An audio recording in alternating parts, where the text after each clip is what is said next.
very much, Mary. We have Mary Flynn here from Dublin City Council, and Mary's going to present today to us at our Coffee Talk on data governance and data for good. So this is recorded, and we want to welcome you, Mary, and everyone who's joined. So thank you very much. I'll hand it over. Thanks, Mary. Thank you very much, Carol, and thank you very much for having me, because data is a thing I'm particularly, I'm very much in favour of data, and it's my thing, data. I just love data and what data can do for us. And I suppose I could start off at the beginning. We, back in back in about 2017, we were part of we set up a public BIM group, myself and Robert Moore, and basically what it was, going back, the idea of it was that we would, because we're all going to be BIMing up in the future, we're all going to be creating data, we're all going to be creating assets, we're all going to be doing all these kind of things. We decided we'd come together and share resources and try and standardize everything. But one of the things we did also was we applied for some grants, and we won some grants out of the open data engagement, and we decided we'd use that for data engagement with the public citizen, how it could best use, but the best uses we could get out of data for each of the various public bodies and for the citizen and for everybody basically. But then coincidentally around the same time I was involved with Smart Dublin, and we decided to do a model. We decided to do a digital twin, and one of the things we did was a digital twin on the Dublin Docklands, which turned out to be a great success.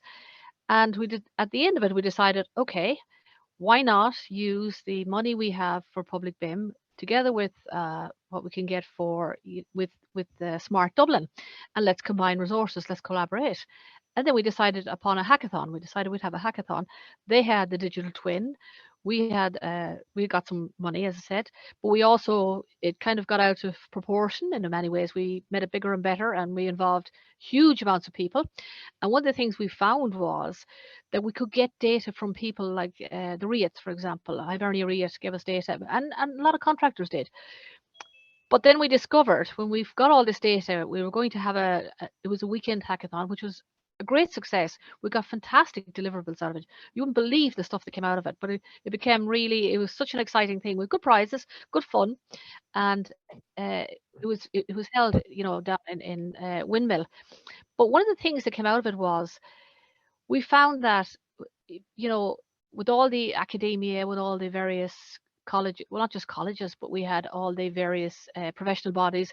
We had loads and loads of people in it doing various different things, and we got, as I said, a huge number of deliverables, and it transpired to be one of the best things we ever did, because we actually seen for the first time data in operation, what you could do with it, how you could use it with the digital twin, and what the deliverables could be out of it. Now, one of the problems we ran into when we were doing this, kind of grew and grew and grew, but it was well worth it, is that, okay, we had this problem with data, like how, data governance was a real issue for us, because I'm a quantity surveyor by profession. So although I'm interested in data and all the rest of it, it wouldn't be my thing to know how to clean data, how to, certain things would be my thing, how to actually, standardize it and name it and things like that. But when it comes to structuring it, and when it comes to, getting rights, and when it comes to giving licenses and who can use it and who can't use it, and that kind of thing, we discovered we ran into a lot of problems with that. And that's when we first became really aware of the power of data, but also data governance. And that was something we had to do kind of on the hoof. We had to learn to do it on the hoof. So we decided we'd define what is data governance, what is it, and why does it matter? Because we're public sector, for us, data has to be, we have to have it transparent. It has to be, we have to follow the rules, and we have to, take into consideration sensitivity and all that kind of stuff. But one of the things, the challenges we had was we got loads and loads and loads of data. Now, we couldn't actually cope with all the data we got. People were very anxious to help and very anxious to get involved. And it's something we must do again, actually, because the deliverables were absolutely fantastic. It's amazing what people can do with it. Absolutely amazing. So we found the quality of data varied according to whoever gave it to us, and some of it we couldn't use because there was no way we had enough time to check the integrity of it, to check the security of it, to check the, to classify it and things like that. So we had to turn away data, which was a great pity. But it's amazing the amount of data that's out there and the amount of people who are quite interested in helping to see what the data can do. And one of the things we found with the REITs in particular was they gave us their data, no issues. They want to see what the outcomes from their data would be, which is fantastic. So they were quite happy to work with us, which was brilliant. But as I said, one of the key challenges we had was the quality of the data. And we knew like rubbish in, rubbish out, and the availability of it. Do we have the right data for the hackathon? We needed to have specific data, and it was based upon the Dublin Docklands area. So we're trying to have data on the specific buildings that were within there. We were trying to structure the data so that everyone could work off the same thing, because it was a full weekend hackathon. And then it's how usable was it? I mean, what information do we have? And some of it obviously you can't use because of the sensitivity of it, or because of commercialism of it and things like that. So there was a huge amount of work involved in actually structuring the data, getting the right data, bringing the right data in, and making it available for everybody to use at the hackathon. And that's when, of course, the other problem was when people gave us data, we wanted to make sure that the data wasn't tampered with, misused, or modified in any way. So we were very conscious of the transparency, but also conscious to keep the integrity. The integrity is very important.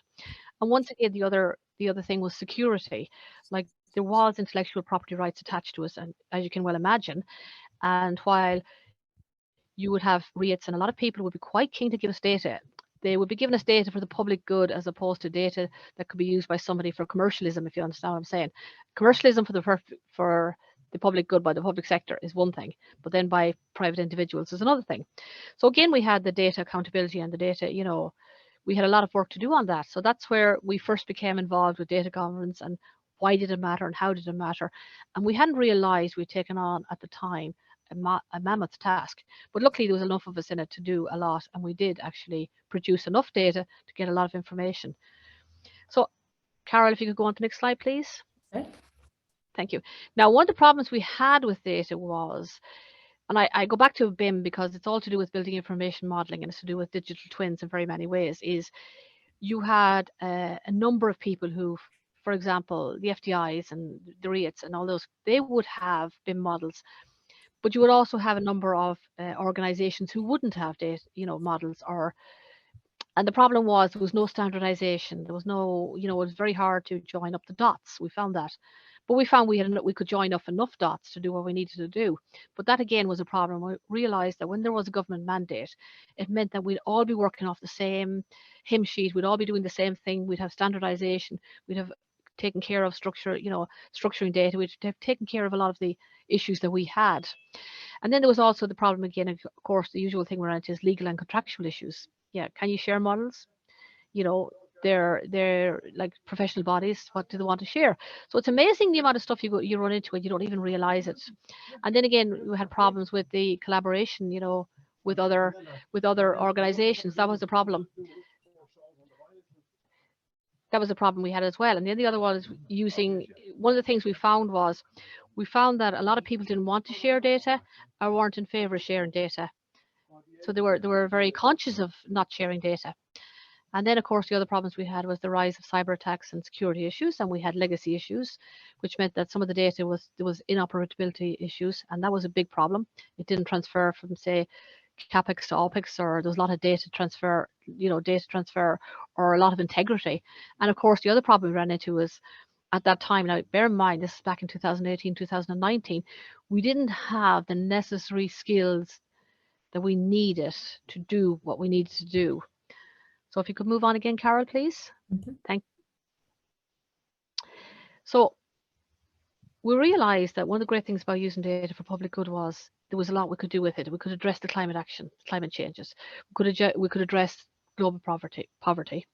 We could address, there's so much thing we could address, inequality. There was so many things we could do with it. And we knew the uses were unlimited. And I suppose one of the things we learned afterwards was when the COVID came in, the fact that countries for the first time in their life were genuinely collaborating, and there was real collaboration when you had for the vaccines and things like that. There was amazing collaboration. Once again, you're seeing the same collaboration with regards to Ukraine and things like that. So we realized the COVID gave us this inflection point that we needed to push us on to do what we needed to do. And it's like in 2 months, we probably advanced 2 years, which was amazing when you think about it. But that was one of the upsides of the COVID-19. So Carol, if you can move on again, please. So one of the things we realized for us, like, sorry, I think you're too far ahead of me, Carol. If you Oh, go sorry. back to, go back a wee bit further, please. Sorry, did I go back? Yeah, go okay, another wee tiny bit back. I just want to show you. I probably, yeah. Something This back is at the the one I want start to there? say. Yeah, yeah. Yeah. Dublin City Council came together and decided, okay, data is fantastic. There's so much stuff out there, and we have smart cities, we have smart Dublin, we have smart, we've even got smart campuses, as you know, we've smart areas. So we realised that we needed to come together and use all this information, use all this data, and use the digital twins that we have, and we have some, and create, like what we could create, and was amazing. So we came together and thought about it. And we go, what's our goal? Our goal is to become a smart organisation, is to create smart organisations like the councils and all the rest of it, smart universities, councils, government, within smart cities, within a smart Dublin, to improve the lives of our citizens through the use of data governance and open data for public good. And you see, one of the things, because the public sector creates the vast amount of data, public data, we're the bigger spenders. We spend a fortune of money in infrastructure, in education, in all these various sectors. So we have, together, we would have a massive reservoir of data. And we realized that one of the things we need to do is get all that data together, structure it, you know, um, sanitize it. We need to also anonymize it. We need to do so many different things with it. And we realized the opportunities there for data lakes, to create data lakes, to create, data reservoirs and things like that. And we realized that. So we decided, okay, this is what we need to do. This is where we need to go. So this is where Dublin City Council, this is what we thought about, and this is how we see it. In conjunction with smart cities and smart Dublin and all the other universities, because we can all come together and collaborate, which is brilliant. Sorry, Carol, can I move on again now? Because I'm conscious of time. We've done this one, yeah, sorry. This is the problems we run into. Now on the home front, because I'm a quantity surveyor by profession, one of the things I realised, and I've realised it more and more, even in the last while we've made fantastic use of it, is that once this data, which is real-time data, is live, it's structured, it's proper data, we could use it for manufacture, for championing new methods of manufacturing off-site, for which is a big thing we need, because we have issues. We have issues with climate, we have issues with the housing crisis. We have the housing for all, and one of the things we realise is the construction industry in particular. It's the second worst industry, and sometimes the worst industry, with agriculture being the worst one. And sometimes they're way ahead of us actually in very many areas.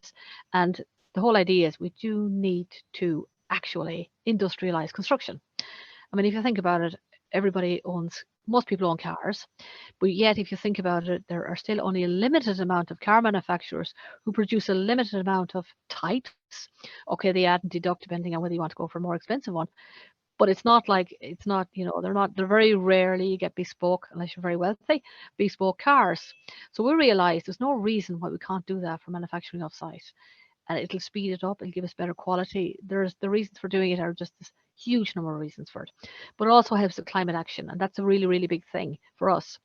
And we realize also, because we use a lot of AR here as well, we use AR, and we are into the use of robotics and so far as we can, but we're only we're at an early stage, really. We find the private sector is far more advanced in an awful lot of things than we are.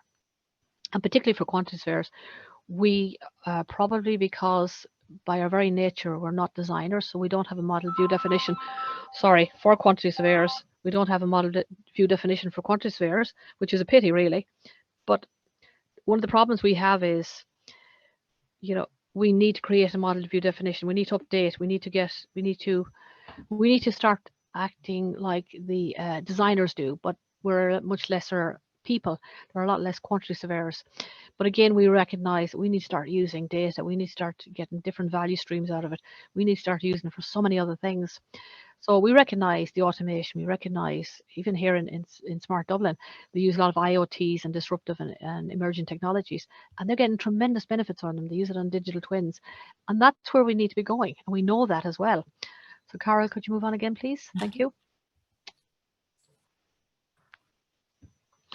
Now, one of the things we need to use it, and we recognise this, is the climate action. And the climate action is something that can't wait. But for us, this is this shows you the Irish view on climate action. Most of the people want it. If you look at the stats there, most of the people want it. They want it to happen now, and they're very much in favour of it. So as far as we're concerned, we do have a mandate to do it. through the Climate Action Plan 2019. We have it, and we need to be looking as quantity surveyors, but not just as quantity surveyors. We need to be looking at, as local authorities, as people generally. We need to be looking at carbon costing, sustainability, green construction, green procurement, all these kind of things we need to be looking at. And these we will do through digitization, through the use of BIM, through the use of digital twins. And we're actually doing it here in DCC. We're using a digital twin for carbon cost and sustainability as well. So if you can move on again, Carol, please. Thank you. Now here is where we need to use it for, and like for us, it's a no-brainer. We need to be looking at life cycle costing, life cycle analysis. We need to also, one of the things we have is we need new databases for retrofitting works and for new build works, because there's so much green procurement out there. There's so much new emerging materials out there. There's so many things. We don't have databases for them. We're not able to say something is better than something else because we've never built up a large enough database. But because retrofitting is going to be a major thing going forward, because most of the infrastructure that's ever been built has been built. So we're going to have to go back retrospectively and retrofit it. So we're going to have to build up a real database and see what works, what doesn't work, how we can do it faster, cleaner, quicker, cheaper, better materials, so this is something we need to look at. We also need to look at carbon costing, but these will all come about anyhow because of the climate action. And we need to look at green construction. Again, the things the public sector have to be very conscious of is carbon proofing major investments, because going forward, if you think about it, the life cycle cost of a building, the actual building, the capital cost is only a small amount of money compared to the operational cost. It's like you could say 10% might be the capex, which is the capital cost, and you could be looking at 90% of it being the opex, which is the operation cost. But whatever we do in the capital cost will have a major effect on what we do on the operation cost. So we really do need to be thinking about everything we're building, how we're building it, what's the knock on, how we're going to, deconstruct it in the end. Can we repurpose it? What can we do with it? So that at end of life, we need to at this stage now be looking at the whole life cycle asset of whatever it is we're building. And we can't just look at the capital cost anymore in isolation. So one of the things quantity surveyors, we're going to use it for, again, for emerging materials, because there's so many new things out there in the market right now. They're lighter, quicker, cheaper, faster, all sorts of different things. Because of course, Grenfell is another thing that's brought about major changes, as you can imagine. And then you have got that golden thread as well, which is very important. But that's the one thing that BIM and digital twins will do for us. We can actually use them to see what works, what doesn't work. So we can do it digitally and virtually before we can actually do it on an actual building. So this is a fantastic advantage. We can see what works, what doesn't work. So we build twice really. We build once virtually, and then we build again practically. So we'll end up with two assets. We'll end up with a digital asset, and we'll also end up with a physical asset. So again, we need to look at new methods of construction. How can we speed up delivery? How can we reduce, affordability of homes? How can we reduce the costs? There are so many things we need to be looking at.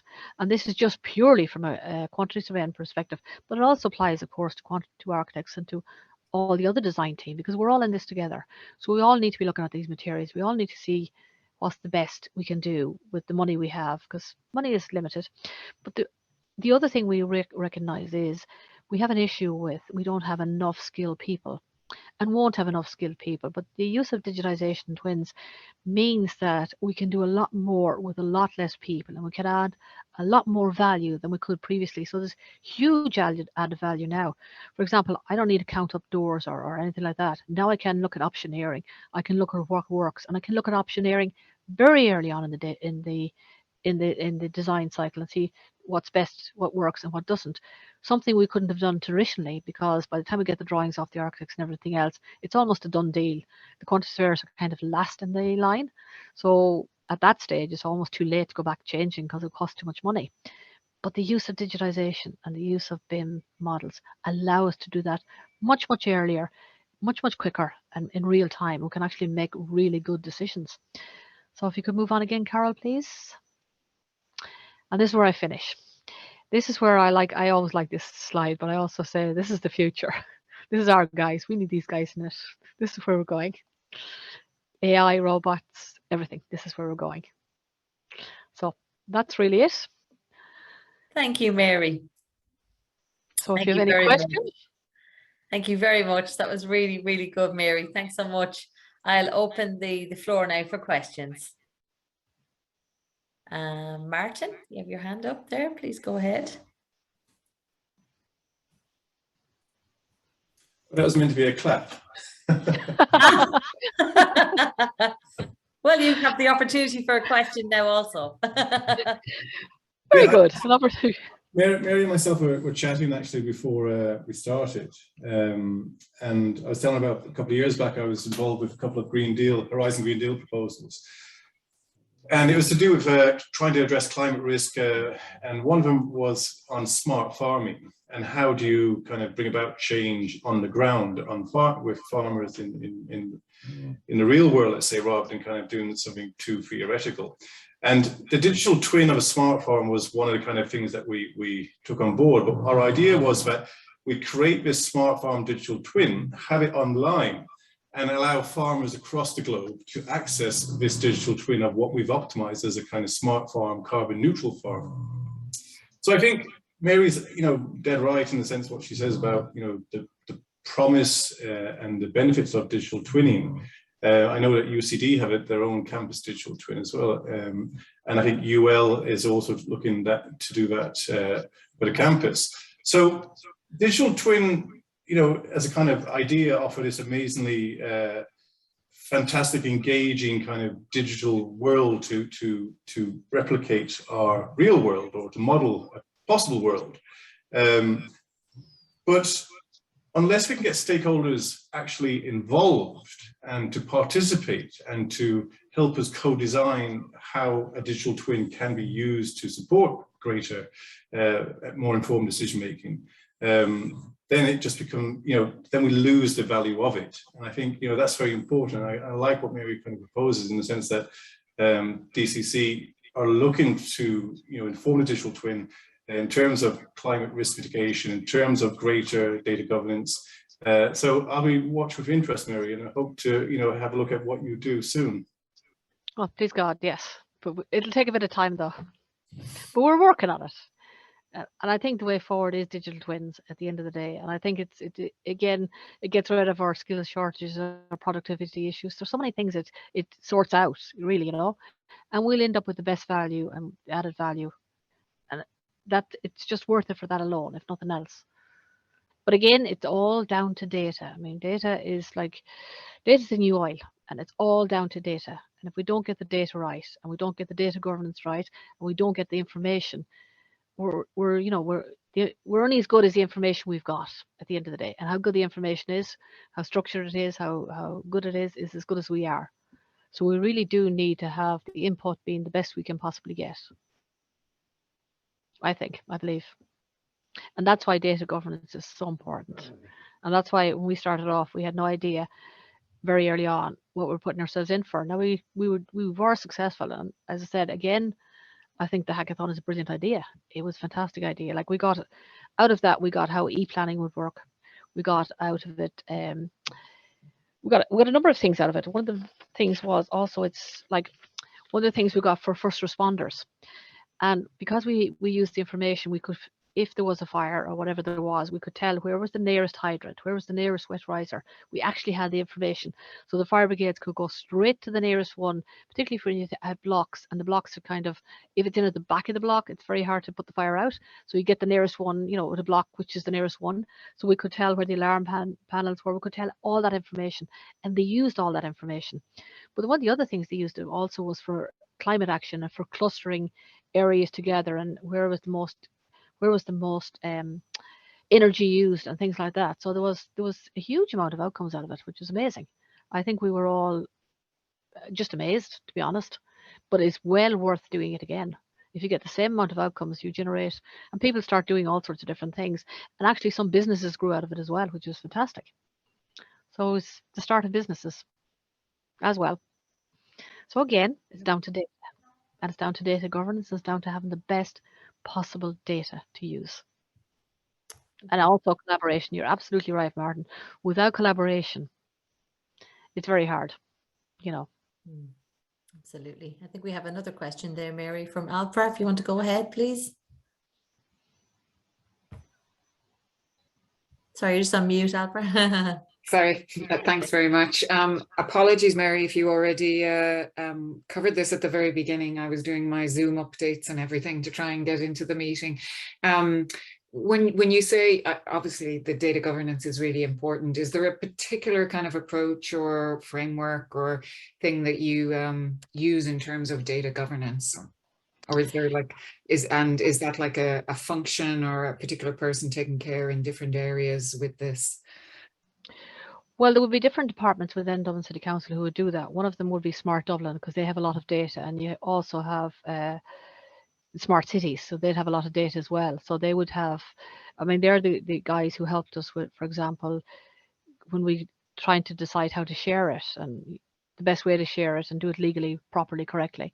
They came up with the licenses and the different types of licenses. So they're the guys who really do that kind of information. And we do have, you know, different units in Dublin City Council who do it. Okay. So me personally wouldn't do it. I would just do whatever I need to do for, you know, GDPR and things like that. But otherwise I wouldn't. But when I'm setting out my data, I set out my metadata in such a way as I can reuse it over and over and over again. That's the plan. And the whole idea of you see, the whole idea of BIM is that you put the information in once and you build on it and build on it and build on it. You don't do it several times. Mm.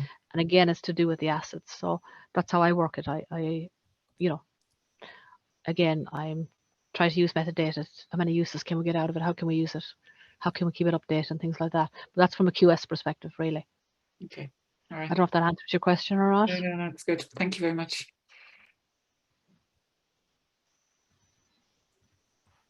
Any more questions? I think we might have time for one more. If there's one more, we've 1 minute to go. Then maybe I have a question. I usually, if the others have questions, but so first of all, thanks, Mary, for that fantastic presentation. And I definitely agree. There's so many opportunities with data, BIM data, digital twin, and also in that data for good. I think if we repurpose data, sharing data, so we can do so many exciting things. You mentioned some of them, and data governance is clearly one of the challenges. But what I was wondering, so you did already a lot and you achieved already a lot of data sharing in that complex environment, which is fantastic. But so what is the next hurdle now, the next kind of big project or challenge you're addressing now around it? I assume it's not all solved yet. So what's the kind of the tackle, the addressing of the next thing? I think one of the problems we have at the moment is we're still waiting on a BIM mandate, and the BIM mandate will bring the standardization we require across all of the public sector, but it'll also standardize the naming conventions, and it will standardize so many other things that it'll make the work much more worthwhile, because we're all going down our own little routes doing our own thing to a point. We're, you know, to a point, when I say to a point, but we are still keeping in mind the standardization, like we'll be using the 19650, the ISO 19650 and things like that.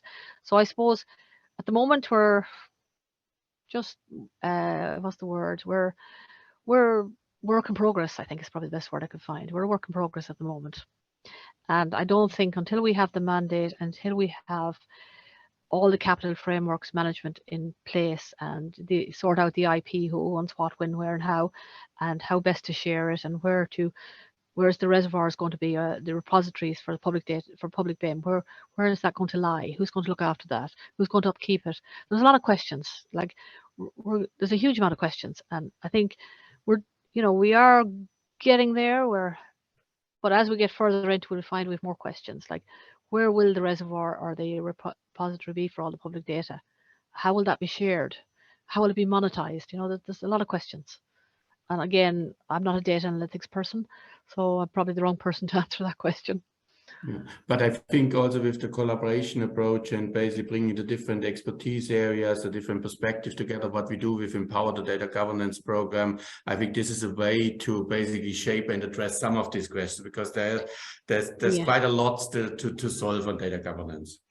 There is, and that's one of the things about public BIM. We brought together all the various public sector bodies who all had different missions in life, and they all had different takes, and so you got a very good, you got a lot of collaboration, because we're all in this together. We're all trying to do the same thing, and we're all helping each other, and we're all public servants at the end of the day, and we're all like we're spending our own money basically, because we're taxpayers, so we're spending our own money, so we're all trying to do the best we can, the best way we can.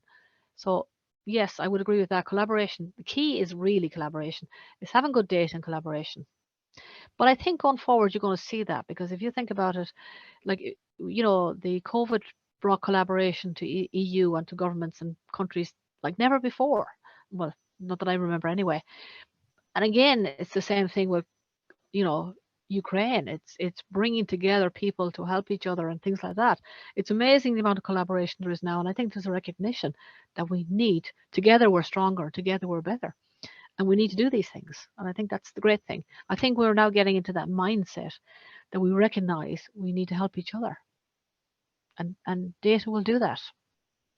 You know, at the end of the day. Okay. Thank you, Mary. I have 30 seconds. Edgar, did you want to ask something? I will need probably more than 30 seconds, but I can ask something very quickly. Mary, thanks a lot for the presentation, for the talk. And you said something that is absolutely right. Industry is ahead in terms of technology. And started working recently with Google Brain California, and they are asking for some information now.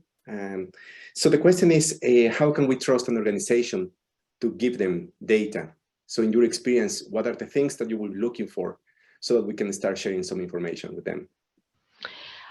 I think one of the problems we're going to have with that is, like, Google are one of the big, they're people who are always looking for information. That's their line of business, and how to commercialize it and utilize it. And that's a problem, because people are afraid to give it to them.